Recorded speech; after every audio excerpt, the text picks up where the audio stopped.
Bonjour à toi chers spectateurs qui aiment le rap, qui aiment l'Irlande, qui aiment les langues bien folkloriques et bien enfermées dans une région mais qui peuvent trouver une aura à l'international. Et bienvenue donc dans un biopic complètement fumé sur le papier. Un biopic qui était un petit peu attendu, parce que ça fait un petit moment que le long métrage est quand même sorti en Irlande, en Angleterre et partout dans le monde. Le biopic de Nikap, réalisé par Rich Pepiat. L'histoire, ben, c'est celle d'un groupe de mecs, donc deux gars qui traînent ensemble, qui sont donc Mowgli et Shaw, et qui vont un jour faire la rencontre d'une autre personne, qui va au fur et à mesure de leur avancée se faire surnommer DJ Provide, et il va s'avérer que ces trois-là ont une idée en tête.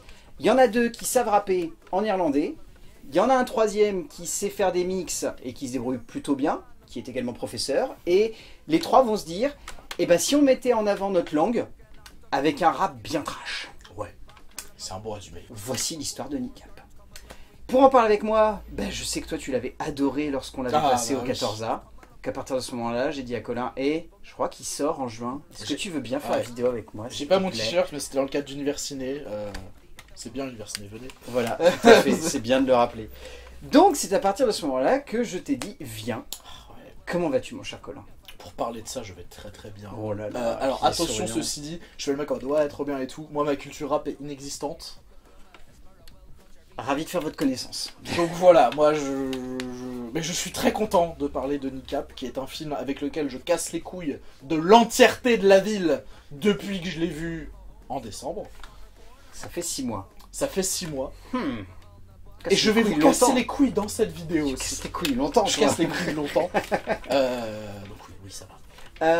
Pour placer un peu de contexte, alors ça sera très léger, donc l'histoire de Nikap, elle est un peu de niche, quoique le groupe au fur et à mesure des années a quand même eu une aura internationale. Mine de rien, c'est en découvrant ce film que je me suis relancé une playlist et que j'ai fait, c'est bizarre, en fait j'ai déjà entendu du Nikap, ça me dit quelque chose.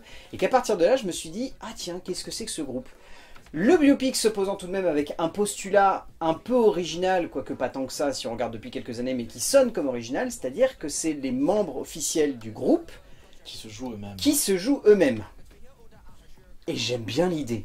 Personnellement, moi je fais partie de ceux qui trouvent ça très délirant de voir les membres du groupe s'interpréter eux-mêmes, mettre une espèce de distance qui fait que du coup ils s'interprètent, donc il y a un peu une thérapie quand même. J'aime d'autant l'idée que le film assume de refaire un peu l'histoire et d'exagérer beaucoup certains aspects. Et du coup, il y a un truc très ludique de genre, c'est notre vie, mais telle que nous on la vit. Donc, avec un peu de flou dû à certaines substances. Oh, je vois pas ce que tu veux dire. Hein. Tu voudrais dire qu'ils prennent beaucoup de drogue. Oh, bon, peut-être un peu dans le film. Franchement, t'es vache. Franchement, t'es vache. Je vois pas ce que tu veux dire. Non mais voilà. À partir de ce moment-là, le film se pose avec un postulat qui est quand même assez original, qui est bien déjanté et bien allumé. Qui peut avoir ses limites aussi, on va pas se mentir, même si sur le papier ça sonne toujours comme très sympa de voir cette mise en perspective et ce moment où tu te dis c'était soit ils allaient chez le psy, soit ils faisaient un film avec un réalisateur qui les portait. Ils ont choisi l'option avec le réalisateur, on va pas leur en vouloir.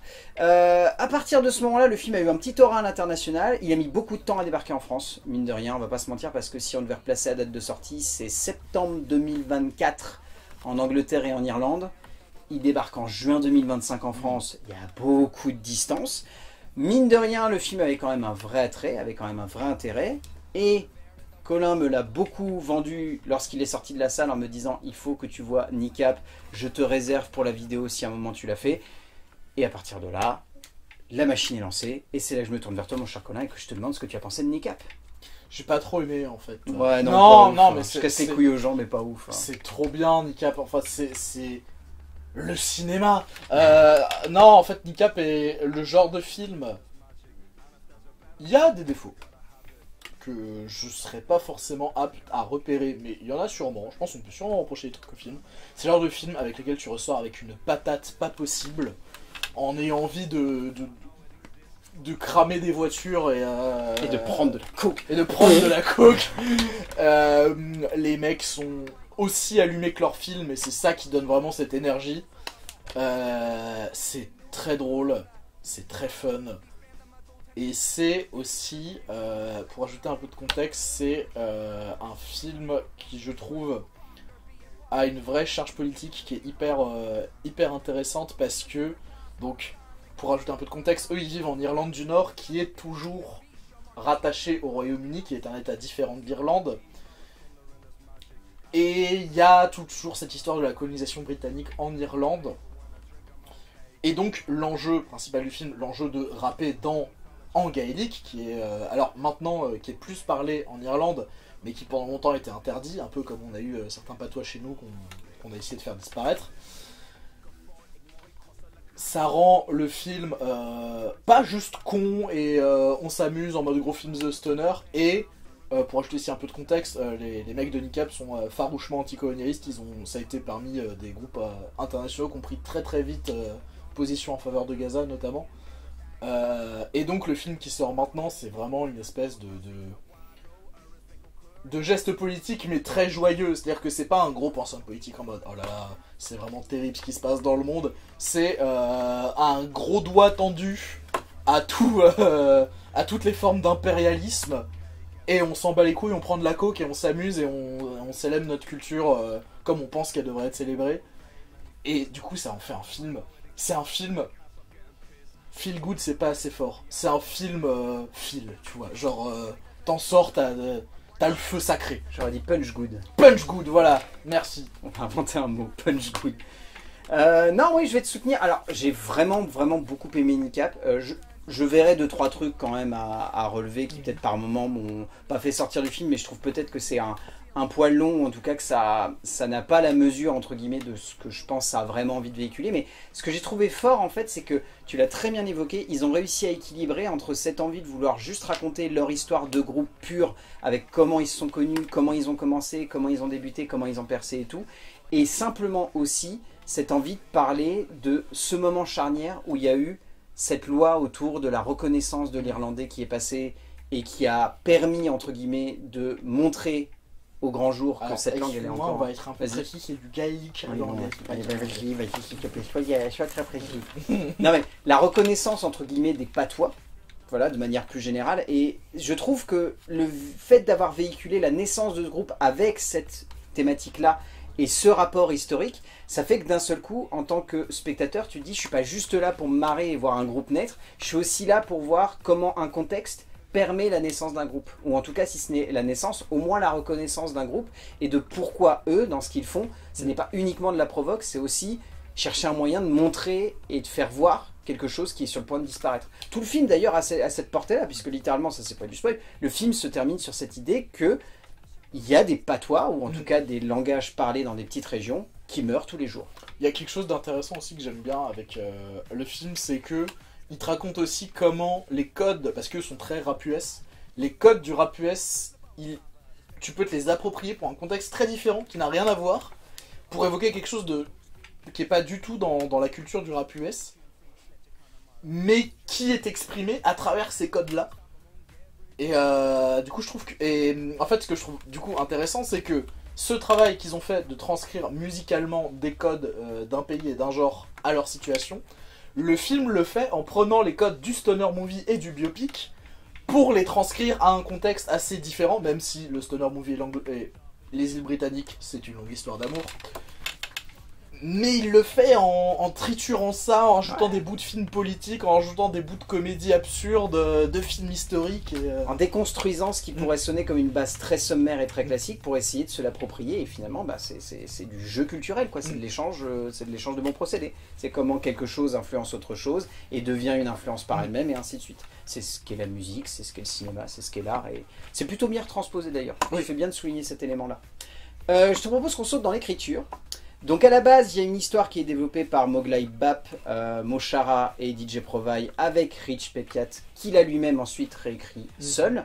C'est bien, je trouve, parce que pour avoir quelques exemples en tête qui me viennent d'auteurs, ou en tout cas de compositeurs de musique, qui décident de vouloir porter leur propre histoire au cinéma... The Weeknd. Pardon. Oula, tu t'es perdu. C'est un exemple. Moi, tu vois, je pensais qu'Allah bénisse la France, où il y a peut-être eu pas assez de distance qui a été mise entre ce que l'artiste voulait et ce qu'il a réussi à montrer au cinéma, où du coup ça donne un biopic qui est un peu maladroit et très égocentrique. Là, je trouve que cette idée d'avoir les 3 membres de NICAP qui écrivent l'histoire avec un cinéaste, et ce cinéaste qui ensuite prend les commandes du projet et se dit « c'est moi qui écris le film, vous m'avez donné les bases, mais laissez-moi un petit peu raconter votre histoire parce que sinon ça va vraiment être hagiographique et vous allez raconter n'importe quoi », et ben j'aime bien cette idée. En fait, ça sent qu'il y a eu un regard extérieur qui est passé là, déjà parce que même si les membres de NICAP sont plutôt présentés enfin, sympathiques, ils sont sympathiques parce qu'ils sont présentés comme des fins abrutis très attachants. Alors déjà, c'est cool de leur part qu'ils aient eu cette autorisation-là, c'est-à-dire qu'il y a plein de scènes où ils passent vraiment pour des débiles. et en même temps, je pense que ça rend l'histoire plus engageante parce que t'es en mode ah ouais, c'est vraiment des mecs qui se sont retrouvés au sein d'un scandale pas possible dans toute l'Irlande du Nord, alors que ces 3 mecs défoncés à la coke qui chantent de la merde et dans qui un sont bar capables de se planter entre de la coke et de la keta. c'est ça. Il y a ce recul-là et ça permet aussi au film d'avoir une structure assez solide. Ouais. Dans le sens où le crescendo est bien, ils te font monter plein de petits arcs en parallèle parce que, on va peut-être pas parler de film choral, mais le film suit à peu près à égalité les 3 membres du groupe. C'est ça. Et t'as un bel équilibre en fait dans la manière avec laquelle la narration se structure par rapport à différents personnages, parce que DJ Provide typiquement c'est le genre de protagoniste qui permet d'avoir une bonne attache du spectateur dans le récit, parce que c'est le mec lambda, c'est le Simon Pegg de NICAP. C'est comme ça que je le résumerais, c'est le Simon Pegg de NICAP, c'est-à-dire que c'est le mec, il est dans son quotidien, il a ses trucs hyper archaïques et très convenus, et d'un seul coup, il y a les 2 mecs qui rencontrent, et notamment un parce qu'il doit le traduire au commissariat, et qu'est-ce qui se passe ? Un groupe de musique. Putain, la scène commissariat elle est incroyable. Elle est tellement bien écrite. Ouais. Mais c'est ce qui pour moi démontre aussi la grande force du film, c'est qu'au-delà de ces personnages, ce qui est fort, c'est la manière d'instaurer un relationnel entre chacun des différents protagonistes n'est jamais hasardeuse. C'est-à-dire que dès que tu as un personnage qui doit rencontrer un autre, il va y avoir une petite connexion qui va se faire et tu te dis, c'est pas normal, ça devrait pas arriver. Pourtant j'y crois. Et alors, ça pour le coup je ne sais pas dans quelle mesure, je crois qu'une partie des anecdotes est vraie et qu'il y a aussi une bonne partie qui est inventée pour le film, mais tu sens qu'il y a eu l'apport dans le Gaston dans le sens où il s'est, donc excuse-moi son nom, Rich Pépiat s'est fait chier à rajouter un cœur émotionnel au film. Tout à fait. Qui est pas, je vais dire qui est pas trop convenu, on n'est pas dans un truc d'une originalité renversante, mais qui je pense dans un autre biopic on n'aurait pas eu ça à présenter comme ça, puisque un des gros fils rouges du film c'est la relation de, je ne sais plus lequel des deux c'est, je crois que c'est Mowgli Bap. Avec la jeune femme, ouais. Non, avec son père. Ah oui, oui, bah oui.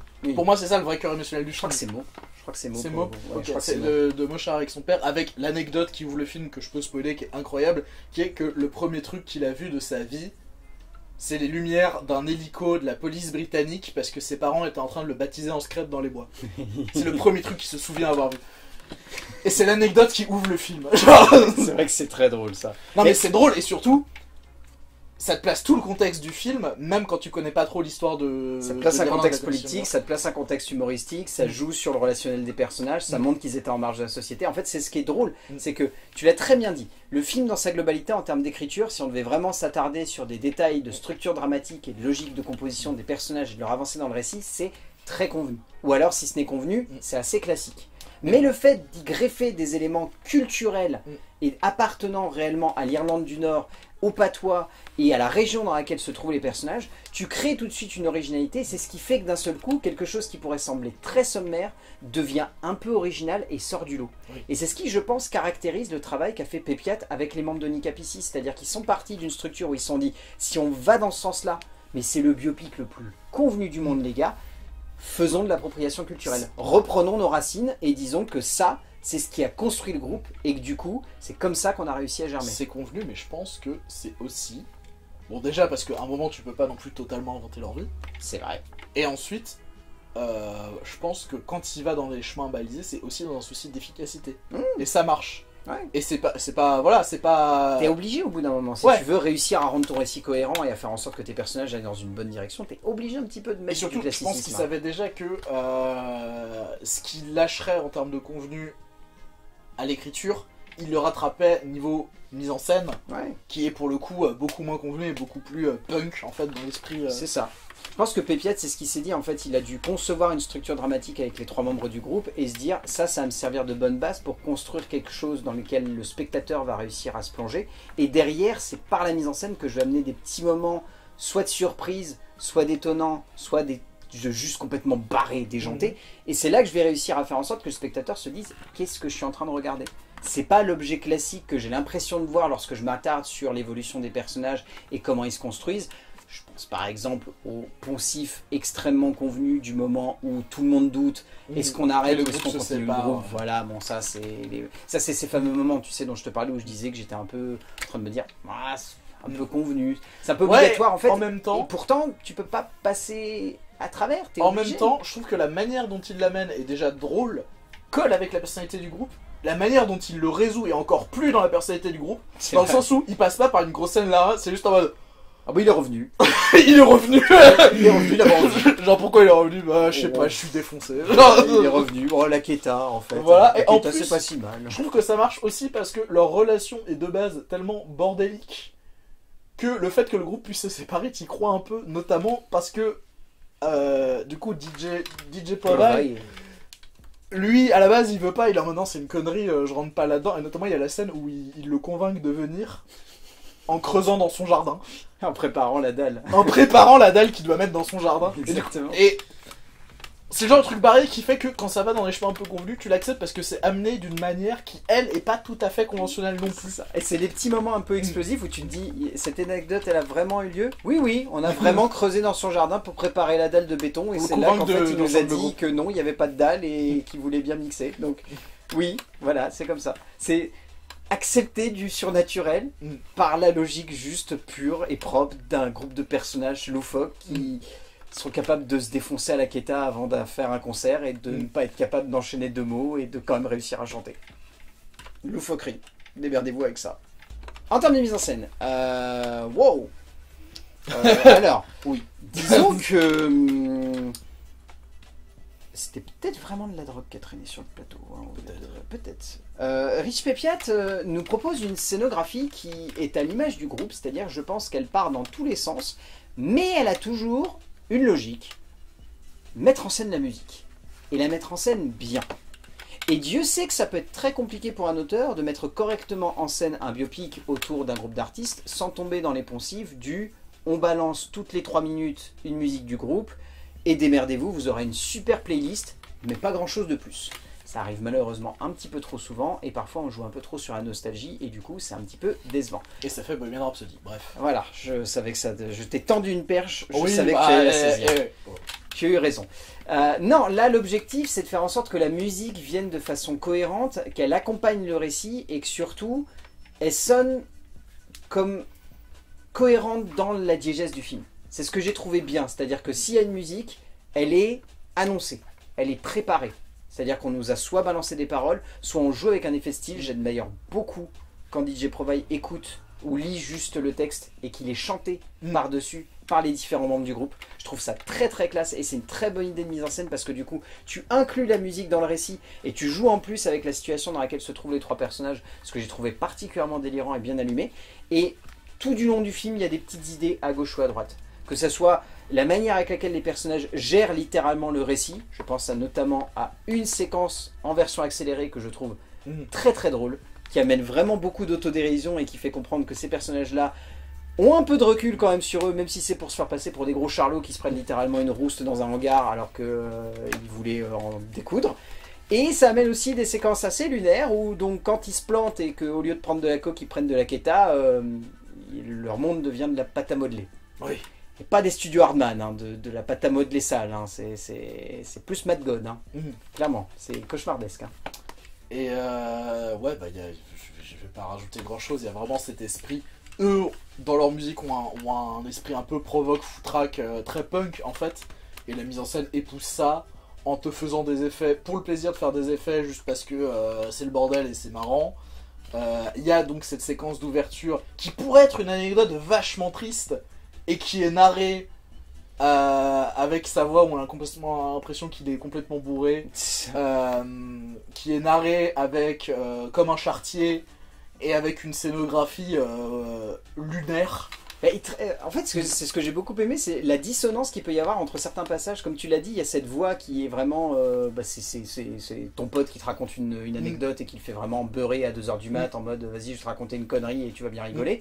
Et la mise en scène, au contraire, est quasi christique. Oui. Avec cette grande lumière venue du ciel, Dieu qui illuminerait les personnages. Non, en fait, c'est la police. Ah, peut-être. Il y a aussi le fait qu'il s'amuse à jouer avec des codes de certains genres juste pour créer une séquence amusante. Et je pense notamment au moment où il croise, qui est un truc qui est très irlandais, et heureusement que quelqu'un m'en avait parlé, il croise des rangers, qui sont des gens qui... je sais plus exactement, c'est en gros en Irlande du Nord, c'est des gens qui représentent un peu le pouvoir britannique. C'est un truc culturel, c'est compliqué. Il croise des rangers, et du coup, il fait une séquence de western. Il fait une séquence de western où un des personnages avance tout doucement, en plissant les yeux, et où on a l'impression qu'il va se bastonner. Il fait un truc débile qui est très drôle. I'm just a fucking shite. Et il y a plein de moments voilà, où il s'amuse à mettre son récit en pause juste pour faire une séquence marrante, tout en sachant faire preuve de retenue quand il y a besoin, notamment dans les scènes avec le père donc, de Mochara. Tout à fait. La prononciation des noms, je suis désolé. Oui, c'est vrai qu'on n'a pas commencé par ça, on aurait peut-être dû commencer par ça. Désolé, mesdames et messieurs, venus d'Irlande. On n'est pas de là-bas et on ne sait pas prononcer les prénoms. Non. Donc c'est pas contre vous, vraiment, je vous assure. Sorry. Mais ouais, enfin, il y a vraiment... sans être non plus... comment expliquer ? C'est pas non plus, je pense, un film, on dit il y a plein d'effets, c'est pas non plus un film qui est totalement ostentatoire. C'est pas un film de style, pour autant. Ouais. En fait, c'est surtout que le film a la sagesse de savoir quand se retenir et quand balancer des effets. C'est ça. Et à chaque fois, c'est le bon plan au bon moment sans forcément faire d'étincelles. Ouais. Il y a des moments où ça fait des étincelles. Il y a des moments précisés. Quand il y a besoin d'envoyer la purée. En fait, de manière globale, moi, ce que je trouve qui ressort du film et moi qui m'a beaucoup amusé, je synthétiserai par une scène qui m'amuse beaucoup. C'est l'énergie globale qui se dégage du récit et que Rich Pepiat parvient à nous transmettre. Le premier concert est un exemple typique de l'énergie est là, l'ambiance n'y est pas. Et j'aime beaucoup cette vibe. Ce côté, les personnages sont à fond dedans, ils savent que c'est le moment où ils vont péter, ça ne pète pas. Ça ne pète pas, il y a 3 vioques au fond d'un PMU dans un bar paumé, et ça marche pas. Mais l'énergie est là, ils sont à fond dedans, et pour eux, c'est le meilleur concert de leur vie parce que c'est le premier. Et je trouve que c'est ce qui caractérise la mise en scène de Rich Pepiat ici. C'est cette idée que il faut qu'on s'éclate, il faut qu'on se marre, il faut qu'on offre un délire dans lequel le spectateur va se dire « Je comprends la vibe du groupe, je comprends cet univers, je comprends cette énergie, et je veux voir en fait comment ça se fait que ces 3 mecs qui ont l'air d'être d'un coin complètement paumé se sont retrouvés à devenir des stars du rap. Vraiment, je veux comprendre pourquoi. » Et le film traduit ça. Cette idée de vouloir comprendre pourquoi ces mecs-là, à ce moment-là. On peut rajouter aussi qu'il y a une... au niveau du montage, il y a une grosse inspiration de Garrett, je trouve. Tout à fait. Que ce soit dans la scène d'intro ou la meilleure scène du film, la scène avec les darons. Oui. Voilà. Je vous laisse le mystère de... Il y a un truc qui se passe avec les darons à un moment. Une scène incroyable, qui est très Edgar Wright dans l'esprit. Oui, complètement. Qui, en même temps, il arrive à avoir sa propre énergie. Sa propre énergie parce que... C'est Edgar Wright nul. Je dis pas ça méchamment, mais c'est Edgar Wright... un cran en dessous en termes d'ampleur, mais du coup ça rend la scène très très drôle. Et voilà, il arrive à mettre ses... Tu vois, quand la scène arrive, je me suis pas dit, ah, le mec est dans Edgar Wright, c'est juste dans l'énergie du film, et dans l'énergie du groupe, et dans l'énergie des personnages. Ouais. Et en fait, c'est ça, il arrive à agencer ses références et sa mise en scène pour être au diapason de son sujet, en fait. Tu fais bien de citer ça, c'est vrai que c'est un des trucs qui m'a le plus marqué dans le film. Si même je peux avoir des petits trucs à redire, ce que je trouve très noble, c'est que Pepiat a des références, mais ne passe pas son temps à trop les mettre en avant. C'est-à-dire qu'il cite des genres, il cite des tons, il cite des ambiances, il cite parfois, et très rarement, des cinéastes directement, mais de manière générale, c'est un film qui porte plein de choses, qui est très riche, qui a beaucoup de densité, et qui cherche pas à... être un petit peu auto-centré sur une idée de vouloir rendre hommage à tel metteur en scène ou construire un film qui soit une symbolique, qui mette parfaitement en perspective une certaine logique créative ou cinématographique. C'est un film qui est... C'est un électron libre en fait ce film. C'est à l'image vraiment de ce groupe. Ouais. C'est un film qui va parfois dans beaucoup de directions, qui peut sembler un peu hasardeux et brouillon aussi dans certains instants où on peut se dire qu'est-ce qu'il veut vraiment nous raconter par le biais de ça. Et il y a d'autres moments où on se dit juste t'es hyper créatif, vas-y, éclate-toi, fais-nous marrer, montre-nous une séquence où les personnages ils sont complètement chez père et qui savent pas du tout où ils sont, mais où bizarrement, bah, ils arrivent à enchaîner des paroles et à enchaîner une chanson sans que tout le monde se dise ils sont complètement défoncés. Non, ils sont juste complètement à fond dedans, et c'est ça en fait qui ressort du film. C'est un film qui est sous Keta et qui arrive à nous faire ressentir cet effet de la Keta sans avoir besoin d'en prendre. Ce qui est plutôt pas mal. La drogue c'est mal. Prenez pas de la drogue. Surtout la quantité qu'ils en prennent. Là quand même c'est... c'est marrant. C'est marrant à regarder. Je suis pas sûr que ça soit aussi marrant à prendre. Mais soyons sincères, c'est marrant à regarder. C'est vrai que là-dessus, il pourrait bien se faire critiquer parce que quand même, c'est pas un film qui est en train de dire la drogue c'est mal. C'est plus un film qui est en train de dire oh, ça peut être marrant quand même. Après, je trouve il reste sur une ligne où... il reste sur une ligne comique, quoi. C'est-à-dire que la prise de drogue est souvent montrée de façon très caricaturale. C'est-à-dire que c'est pas la prise de drogue en mode Loup de Wall Street, c'est plus la prise de drogue en mode Tex Avery, quoi. C'est vraiment, on met la tête dans la paquet de coca. C'est dans une logique de stoner movie. C'est ça, c'est ça. C'est vrai que c'est rare de voir un stoner movie qui soit cohérent dans sa prise de drogue. Je pense pas que Emek Aleumakes, la prise de drogue, soit cohérente. Non, j'ai pas envie de parler d'Emek Surtout pas quand on parle de Nika. Allez, on arrête là. Je te propose qu'on passe au casting. On va avoir pas mal de choses à dire là-dessus parce que ce casting, donc il y a notamment les 3 membres du groupe. Et il y a aussi, alors ça c'est quand même la très grande trouvaille de ce film, d'avoir greffé Michael Fassbender. Jumpscare Michael Fassbender. Voilà, jumpscare. Moi je ne savais pas, donc vraiment, genre, le générique... Paf, Michael Fassbender. Et puis vraiment, t'as même pas le générique, tu le vois dans la scène. Oui, tu le vois dans la scène de la police, t'es en mode. Il joue le père d'un des membres du groupe. C'est Michael Fassbender. Ah oui, c'est Michael Fassbender. D'accord. Donc respect. Donc lui, bon bah, je pense qu'il n'y a pas besoin de dire grand chose. Il est très très bien. Mais en même temps, tu vois, je trouve que son rôle est marrant parce que il joue sur cette image de mec extrêmement froid qu'il a. Mais ça fonctionne bien. Et en même temps, à l'image du groupe, il joue un peu juste un gros loser en fait. C'est-à-dire que... Un loser très attachant. Un espèce de terroriste à la mort moelleux, mais un peu nul. Bah, oui, je peux le dire. Du coup, ce personnage, en fait, le membre du groupe en veut à son père parce que son père a abandonné sa famille. Tout à fait. En se faisant passer pour mort. En se faisant passer pour mort, en mode je suis un grand soldat de la liberté et tout. Sauf qu'en fait, le mec est pas du tout recherché et du coup, c'est pas autant que ce qu'il pense. Et du coup, la blague, c'est que c'est vraiment un personnage. C'est ça, une détective. La blague, c'est tout. C'est que c'est vraiment un terroriste nul, quoi. Mais il le joue avec un sérieux qui est vraiment c'est ça qui marche. Et je pense que ça marche d'autant plus que c'est un acteur connu, tu vois. C'est ça. Genre, c'est un rôle trop dark et tout. Et en fait, c'est un loser de plus dans cet univers-là, quoi. Ah, mais ça fonctionne tellement bien. Ça fonctionne très bien. On peut citer aussi Jessica Reynolds qui joue Georgia.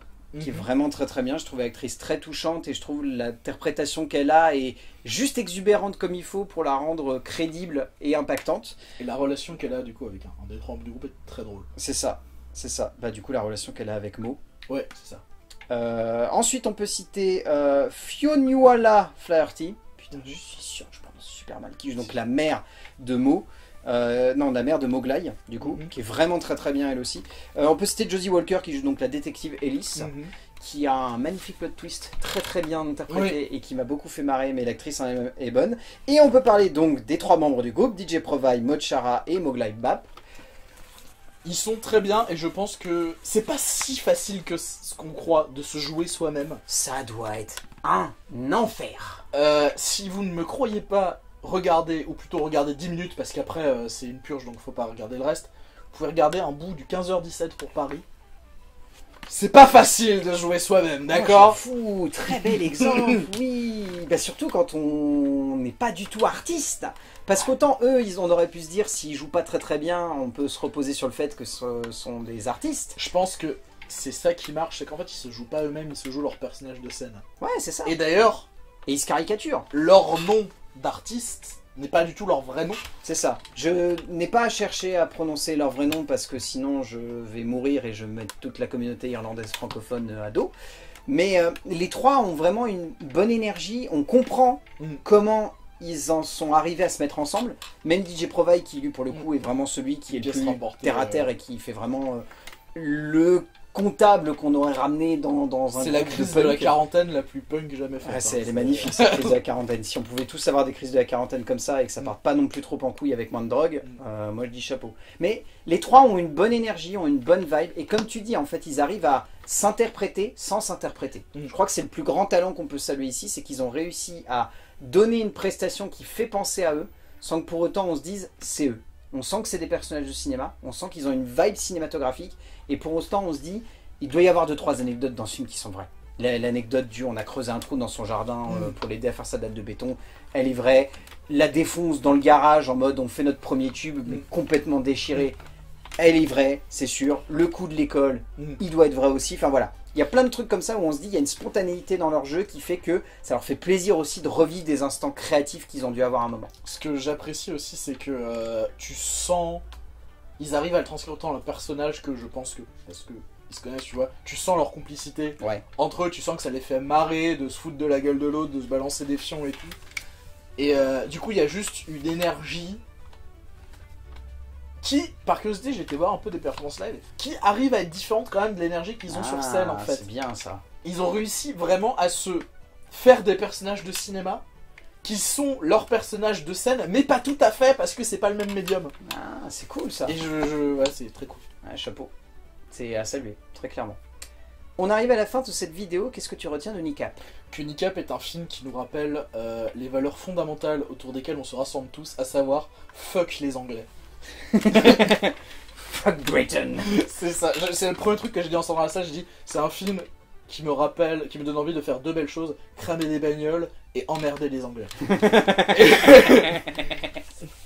Et non, voilà, enfin, Kneecap, c'est le film qui te donne envie de chanter et de danser en sortant de la salle, et en même temps de tout cramer, mais dans un in a good way.